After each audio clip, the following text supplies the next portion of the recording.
My sister-in-law wouldn't let my kids use the family pool all summer, saying they were too loud. So, we built a pool in our backyard for everyone. When my mother-in-law saw all the kids, she was shocked. And my sister-in-law went pale when she saw it. Amanda had banned my twins from her pool every single weekend. James and Sophie need their training space, she'd say. Your kids are too disruptive. The worst part? I'd watch through our kitchen window as her pool sat completely empty for hours while her kids played Xbox inside. Meanwhile, my 7-year-olds would press their faces against that same window, begging to go swimming on 95 degrees days. Maybe next weekend, Amanda would text. But next weekend never came. After the 4th rejection in July, I snapped. You know what, Mike? Let's build our own pool. My husband thought I'd lost it. Lisa, that's like 15 grand we don't have. Then we'll make it work. We maxed out our credit card on a massive above-ground pool kit. But here's where it gets good. I started texting every family Amanda had rejected over the years. The Mitchells, whose kids were too splashy. The Garcias, whose toddler was too loud. The new neighbors, whose teenage kids were inappropriate influences. Pool party this Saturday. Bring everyone. The day we filled it, 23 kids showed up. Our backyard transformed into this incredible block party. Parents brought grills, coolers, lawn chairs. Kids were doing cannonballs, playing Marco Polo, having water balloon fights. It was chaos, the beautiful kind. Emily Mitchell brought homemade burgers. The Garcias set up a taco bar. Even grumpy Mr. Collins from 3 houses down showed up with popsicles for the kids. The teenagers were teaching the little ones how to do backflips. Parents were actually talking to each other instead of staring at their phones. My twins were in absolute heaven. Lucas kept shouting,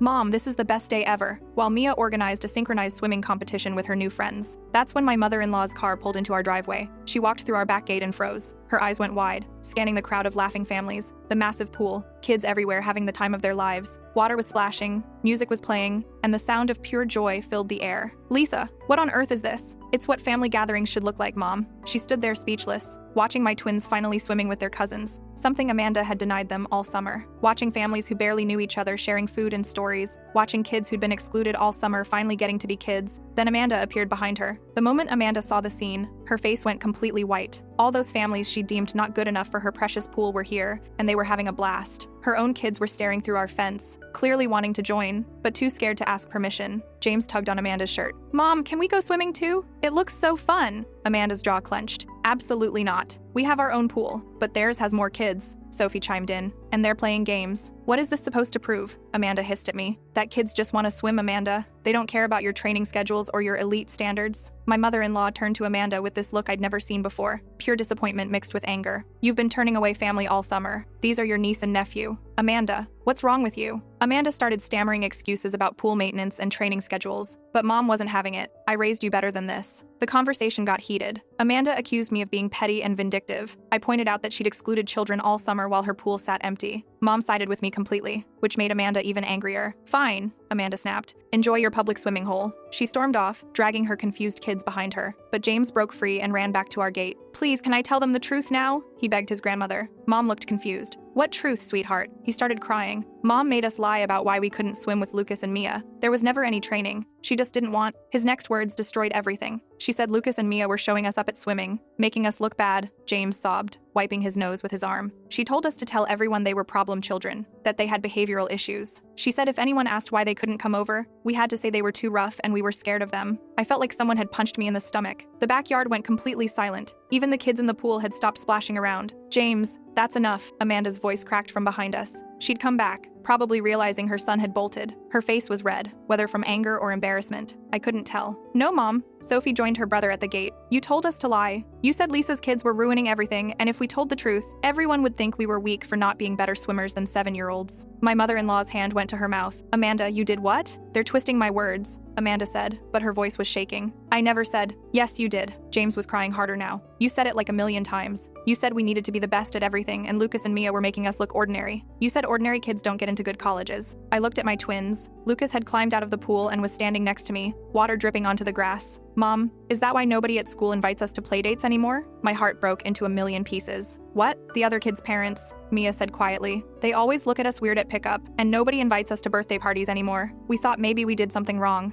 I turned to Amanda, and I swear I've never felt rage like that in my entire life. "What the hell did you tell people?" Amanda opened her mouth, then closed it. She looked at her mother-in-law, then back at me, then at all the families in my backyard who were now staring at her. "Amanda," my mother-in-law said, her voice ice cold, "answer Lisa's question. I didn't.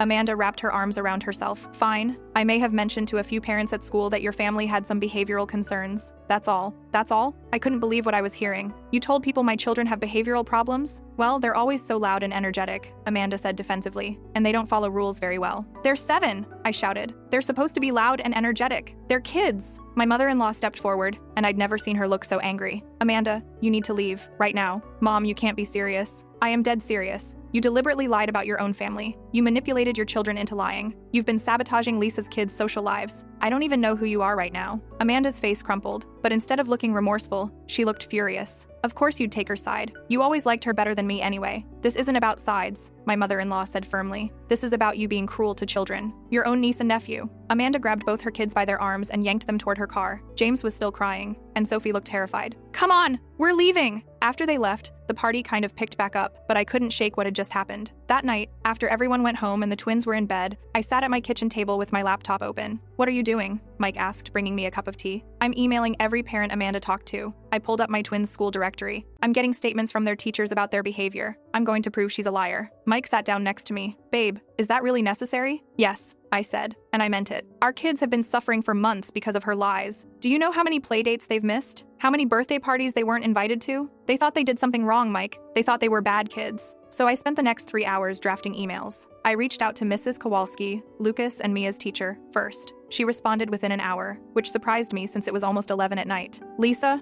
I had no idea. Parents thought this about your children, she wrote. Lucas and Mia are model students. I'd be happy to provide written documentation of their excellent behavior and academic performance. In fact, I was planning to recommend them for the gifted program. I cried reading that. My babies weren't problem children. They were thriving, and some bitter woman had tried to ruin that. Mrs. Kowalski sent me a formal letter on school letterhead that I forwarded to every parent in their class, along with a polite but firm message explaining what Amanda had done. I didn't throw her under the bus completely. I just stated facts. It has come to my attention that there have been concerns shared about my children's behavior. I wanted to provide clarification from their teacher and assure you that any previous information you may have received was inaccurate. The responses started coming in the next morning. Some parents were apologetic, others were angry, not at me, but at Amanda for manipulating them. Jennifer Park, whose daughter Zoe had been best friends with Mia in kindergarten, called me directly. I am so sorry, she said. Amanda told me back in June that Mia had been physical with other children and that you were working with a behavioral therapist. She said it so casually, like she was just giving me a heads up as a friend. I didn't question it. Amanda told you my daughter was violent? My hands were shaking. She phrased it like she was being helpful. I feel like such an idiot for believing her. Jennifer paused. Zoe has been asking about Mia nonstop. Can they have a playdate this week? By the end of the day, I had 5 playdate requests and 3 birthday party invitations. Amanda's lies were unraveling, and honestly, I felt vindicated. But Amanda wasn't done yet. 2 days later, I got a letter from our homeowners association. My stomach dropped when I read it. Dear homeowner, it has been brought to our attention that you have installed a pool structure that may violate community property codes. Section 7.3 of the HOA guidelines states that all above-ground pools must be approved by the board prior to installation and must not exceed certain height and size restrictions or constitute an eyesore to the community. We require immediate inspection and documentation proving compliance, or the structure must be removed within 14 days. I knew immediately who had filed the complaint. Amanda was on the HOA board. Of course she was. She's insane, Mike said when I showed him the letter. The pool is in our backyard. You can't even see it from the street. She's trying to force us to take it down, I said, because she's pissed that everyone knows what she did. I wasn't going to let her win. I called the pool company we'd bought the kit from and arranged for a professional inspection. Turns out, our pool was not only up to code, but the company had actually pulled the proper permits before installation. Something I didn't even know they'd done. The inspector came out, measured everything, checked the fence we'd installed for safety, and gave us a full certification. I submitted everything to the HOA along with a request for all documentation related to Amanda's complaint. That's when things got interesting. I started going through the HOA meeting minutes, which are public record. Amanda had been on the board for 3 years, and in that time, she'd personally blocked or delayed dozens of reasonable requests from neighbors. The Hendersons wanted to install solar panels, denied because Amanda thought they were ugly. The Ryans wanted to build a wheelchair ramp for their elderly mother, delayed for 8 months over aesthetic concerns. The Foster family wanted to paint their front door navy blue instead of black, rejected because it wasn't traditional enough. I screenshot every single one and started reaching out to those families. Remember when Amanda blocked your solar panel request? I messaged Dave Henderson. She just tried to force me to remove my pool for being an eyesore. Want to come to the next HOA meeting? Dave's response was immediate. Oh, hell yes. I did the same with everyone else Amanda had screwed over. The Ryans, the Fosters, the Chens, whose vegetable garden had been deemed too rustic, the Brennans, whose kids' playset was too colorful. The next HOA meeting was scheduled for Thursday night. By Wednesday, I had commitments from 18 families to attend. The meetings were usually held in the community center, with maybe 5 people showing up. This was going to be standing room only. Thursday came, and I walked into that community center with my head held high. The room was packed. Amanda was sitting at the board table up front, and when she saw the crowd, her face went white. "This is a lot of people," Board President Harold Finch said nervously. "Is there,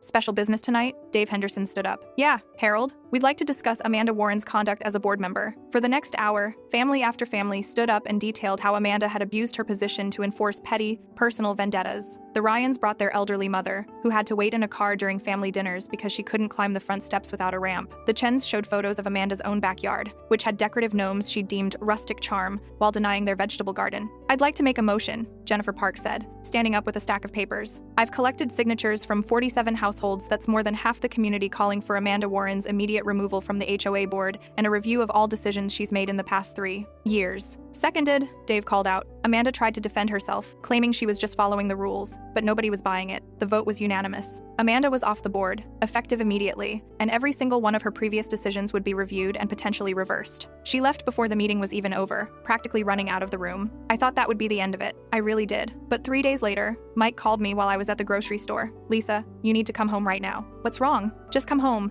I abandoned my half-full cart and drove home doing 50 inches of 35. When I pulled into our driveway, Mike was standing in the backyard, phone in his hand, staring at the pool. The liner was slashed in 3 places, long, deliberate cuts that had drained half the water onto our lawn. The filter system was smashed, pieces of plastic scattered across the deck. Even the ladder had been bent and thrown into the neighbor's yard. "Oh my God," I whispered. "Check the camera," Mike said, handing me his phone. We'd installed a security camera after the HOA complaint, just in case. The footage was time-stamped 2:47 a.m., and there was Amanda, clear as day, taking a box cutter to our pool liner. She wasn't even trying to hide her face. I felt sick watching it. She slashed the liner with this look of pure rage on her face, then went at the filter with what looked like a hammer, just beating it over and over. The whole thing took maybe 10 minutes. Then she got in her car and drove away. "I'm calling the police," I said. "Already did," Mike said. "They're on their way." But before the police arrived, Mike's phone rang. It was his mom. "Is it true?" she asked without preamble. "Did Amanda really vandalize your pool? How did you know?" "Because Mike just called me screaming that you set her up, that you somehow faked the security footage, and that she was defending herself against your harassment." My mother-in-law sighed deeply. "He's leaving her, Lisa. He told me this morning. He's been staying at a hotel for 2 days. He couldn't take it anymore." Mike's brother, also named Mike, we called him Big Mike to avoid confusion, had apparently reached his breaking point. Amanda's behavior had been escalating at home too. The lying, the controlling, the constant need to be superior to everyone. He told his mom he was taking James and Sophie and moving out temporarily. "He wanted you to know," my mother-in-law continued, "that he's sorry for all of it. He should have stood up to her years ago." The police came, watched the footage, and left to go file a report. 2 hours later, they came back with Amanda in handcuffs in their patrol car. They didn't arrest her, just brought her to our house. "Miss Warren has admitted to the vandalism," Officer Patel said. "She's agreed to pay for all damages. We can handle this civilly or we can press charges. Your choice." I looked at Amanda through the car window. She was crying, mascara running down her face, looking absolutely destroyed.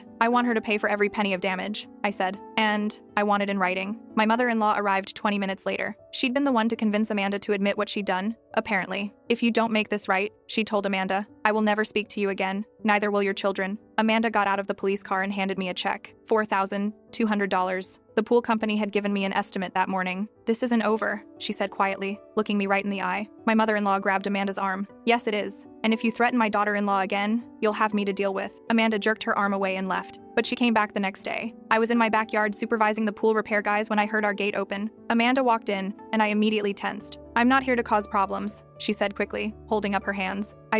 I need to talk to you. You have 60 seconds before I call the cops." "The whole neighborhood knows what I did," she said. Her eyes were red and swollen. "I can't even go to the grocery store without people staring at me." Jennifer Park literally turned around and walked away when she saw me in Target. The school principal called me in for a meeting about my concerning behavior after 3 parents filed complaints. "Big Mike is divorcing me and taking the kids." Her voice cracked. "I lost everything, Lisa. My marriage, my friends, my reputation. Are you happy now?" "Am I happy?" I stared at her. "Amanda, you spent months destroying my children's social life because you were jealous. You lied to everyone, manipulated your own kids, vandalized my property. This isn't something I did to you. These are consequences for your own actions." "I know," she whispered. "I know what I did was wrong, but you have to understand." "No, I really don't. Everyone loves you," she said, and suddenly she was crying. "You walk into a room and people gravitate to you. You make friends so easily. You're this perfect mom with your perfect twins, and everyone thinks you're so great. Do you know what it's like to be around that all the time? To watch someone be effortlessly good at the one thing you struggle struggle with? I almost felt bad for her. Almost. So, you decided to destroy what I had instead of just being a better person yourself? I thought if I could control something, the pool, the HOA,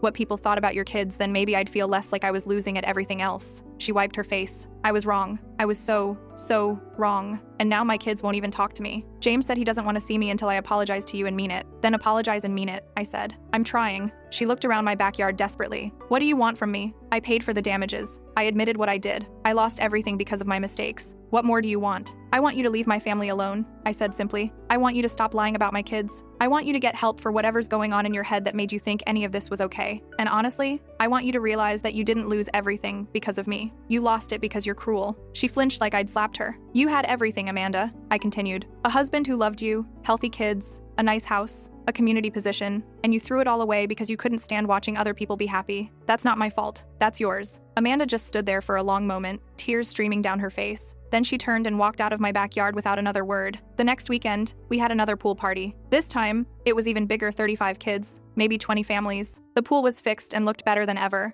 Lucas and Mia were teaching their friends a complicated water game they'd invented, and the sound of children laughing filled our entire street. I was setting out more snacks when I saw a car pull up across the street. It was Big Mike's sedan. He got out, and so did James and Sophie. Big Mike walked over to our gate, the kids trailing behind him. Hey Lisa, I know this might be weird, but the kids have been asking if they could come to the pool party. They saw the Facebook post about it. He looked genuinely nervous. I completely understand if you say no. James and Sophie were peeking around their dad, looking hopeful but scared. I looked at those kids, the same ones who'd been forced to lie about my children, who'd been manipulated by their mother, who'd finally found the courage to tell the truth, and my heart broke for them. Of course they can come, I said. Grab your suits and come on in. James's face lit up. Really? Really? Lucas and Mia are right over there. I bet they'd love to show you their new game. Big Mike mouthed thank you to me as the kids ran back to get their swim stuff from the car. When they came back, they hesitated at the edge of the pool, like they weren't sure they were really allowed to be there. Go on, I told them gently. Have fun. And they did. Within minutes, James was doing cannonballs with Lucas, and Sophie was teaching Mia some kind of handstand competition. It was exactly what kids should be doing on a summer day. I was watching them play when I noticed another car pull up, Amanda's car. She parked on the street but didn't get out. She just sat there, engine running, watching through the windshield. I could see her face from where I stood. She was crying again, watching her kids laugh and play in my pool, surrounded by all the families she'd rejected and hurt, all having the time of their lives without her. Big Mike noticed her too. He walked over to her car and they talked through the window for a minute. Then she finally got out. She walked up to my gate and stopped, like she was afraid to come in. I walked over to meet her. Can I talk to you? She asked quietly. Please? I didn't really want to, but something about the way she looked completely broken,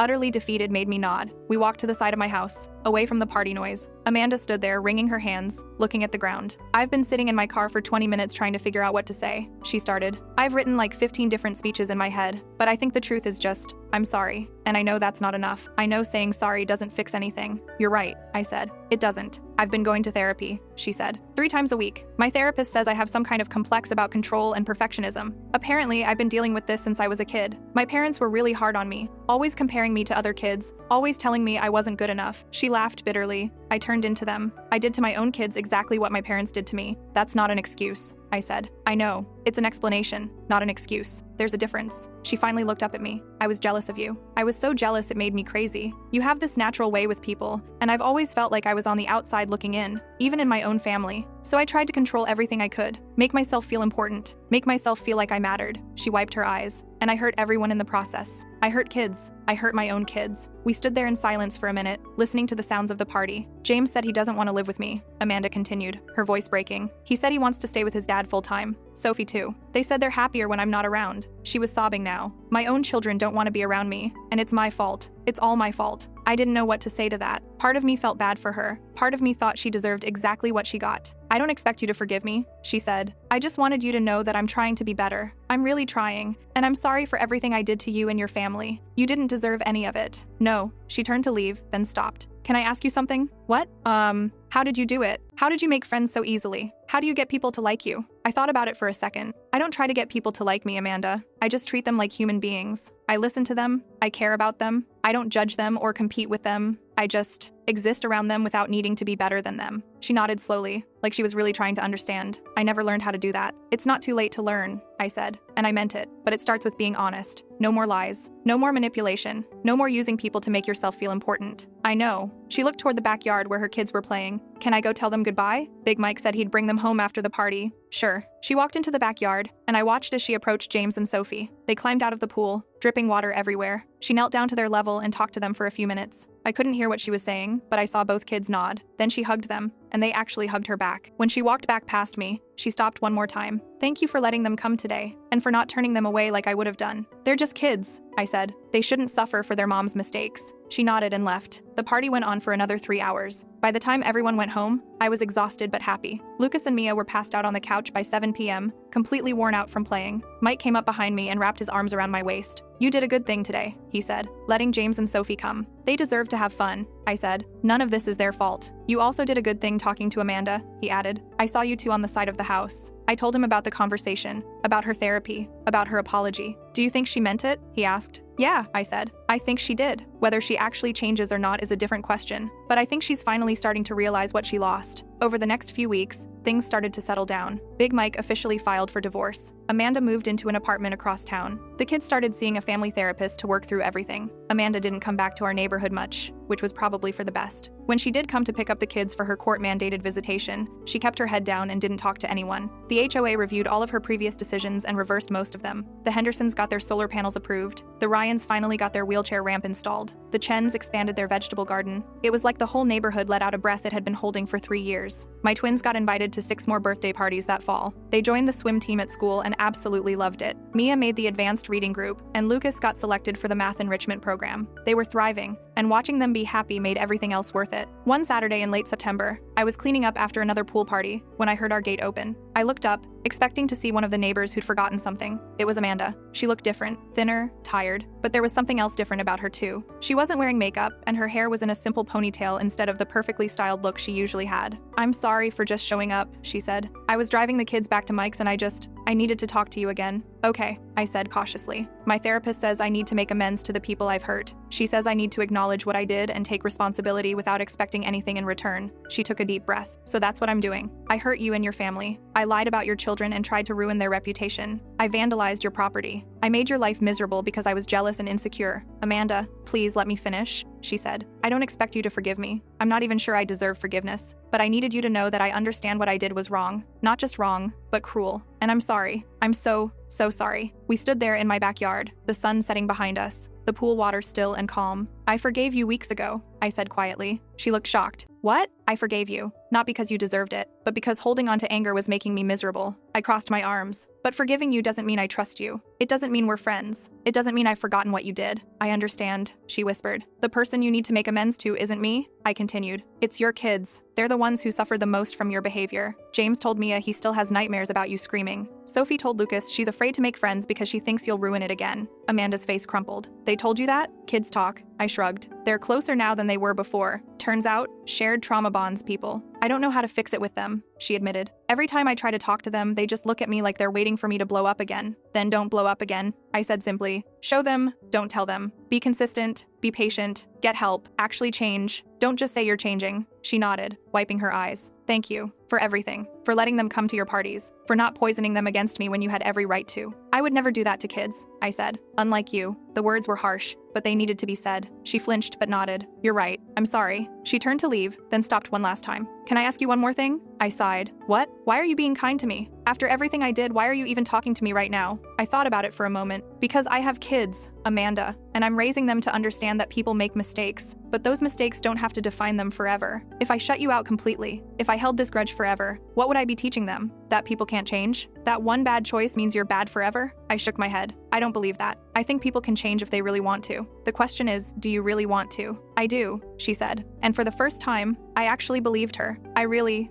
do. Then prove it, I said. Not to me, to your kids, to yourself. She left after that, and I watched her car disappear down the street. Mike came outside with 2 beers and handed me one. Was that who I think it was? Yep, what did she want? to apologize. Again. Do you believe her? I took a sip of my beer and looked at our pool, at the yard where dozens of kids had played and laughed all summer, at the home we'd built together. I think I do, I said, but time will tell. And it did. The following weekend, Amanda showed up at another one of our pool parties. Not to crash it or cause drama, but because James and Sophie had specifically asked if she could come. Big Mike had texted me earlier that day to ask if it was okay. The kids want both parents there, he'd written, but only if you're comfortable with it. I talked it over with Mike, and we agreed. It was weird at first. Amanda sat in a lawn chair by herself, not talking to anyone, just watching her kids play. But slowly, Jennifer Park sat down next to her, then Emily Mitchell, then a few other moms. I couldn't hear what they were saying, but by the end of the party, Amanda was actually smiling. Not the fake, tight smile she used to have, a real one. When she left, she stopped by where I was cleaning up. "Thank you," she said simply, "for letting me be here." "Thank you for not making it weird," I replied. She laughed a genuine laugh. "I'm trying. It's hard, but I'm trying." "That's all anyone can ask for," I said. She helped me carry some folding chairs into the garage, then left with a small wave. Over the next month, she came to 2 more pool parties. Each time, she was a little more relaxed, a little more herself, or maybe a better version of herself. She apologized to the Mitchells for calling their kids too rowdy. She apologized to the Garcias for excluding their toddler. She apologized to the teenagers she'd called bad influences. Some people forgave her, some didn't, but she kept showing up and trying, which was more than she'd done in years. One evening in October, after the pool had been winterized and put away for the season, Amanda asked if she could talk to me privately. We met at a coffee shop halfway between our neighborhoods. "I wanted to give you an update," she said, stirring her latte nervously. "Big Mike and I have been going to couples therapy. We're not getting back together, but we're learning how to co-parent better. The kids are doing better too. James joined the swim team actually. Because of your pool parties, he realized he loves swimming." "That's great," I said, and I meant it. "I also wanted to tell you that I resigned from every committee and board I was on. The PTA, the library board, the neighborhood watch, all of it." She looked at me. "My therapist says I was using those positions to feel important instead of actually connecting with people. She's right. That must have been hard," I said. "It was, but it was necessary." She paused. "I'm learning a lot about myself, and not all of it is pretty. Turns out I've been kind of awful for a long time. Self-awareness is the first step," I said. "That's what my therapist says." She smiled slightly. "I'm also starting a new job, something less stressful. I realized I was taking out all my work stress on my family and everyone around me." We talked for another hour about therapy, about her kids, about her divorce, about life in general. It was the first real conversation we'd ever had, not surface-level small talk or passive-aggressive barbs, but an actual conversation. When we left the coffee shop, she hugged me. I was surprised, but I hugged her back. "Thank you," she whispered, "for not giving up on me completely. You're the one doing the work," I said. "I'm just not standing in your way." By November, Amanda had become a regular fixture at family gatherings again. My mother-in-law hosted Thanksgiving, and Amanda was there, sitting at the table like nothing had ever happened. Except everything had happened, and we'd all gotten through it. James and Sophie spent half their time with their dad and half with their mom, and they seemed okay with it. Happier, even. Less tense. Less worried about pleasing everyone. The week before Christmas, we had one last pool party before the year ended, not in the pool, obviously, but around a fire pit Mike had set up where the pool had been. We roasted marshmallows and drank hot chocolate and watched the kids play in the first snow of the season. Amanda came. She brought homemade cookies and didn't try to control anything or judge anyone. She just existed in the space, laughing with the other moms, helping kids roast marshmallows, looking genuinely content. At one point, she came over to where I was standing by the fire. "I never thought I'd say this, but I'm glad you built that pool," she said. "Yeah? Yeah. It taught me a lot. Painful lessons, but important ones." She looked at me. "You could have just been honest instead of cruel. Back when all this started, you could have told me I was being unreasonable about the pool instead of building your own and proving a point." I stared at her, shocked by the accusation in her voice. "Are you seriously blaming me right now?" "I'm not blaming you," she said quickly. "I'm just saying that maybe if you'd communicated better." "Amanda, I tried talking to you," I interrupted. "Multiple times. Every time my kids asked to swim, I would text you politely. You'd make excuses or ignore me completely.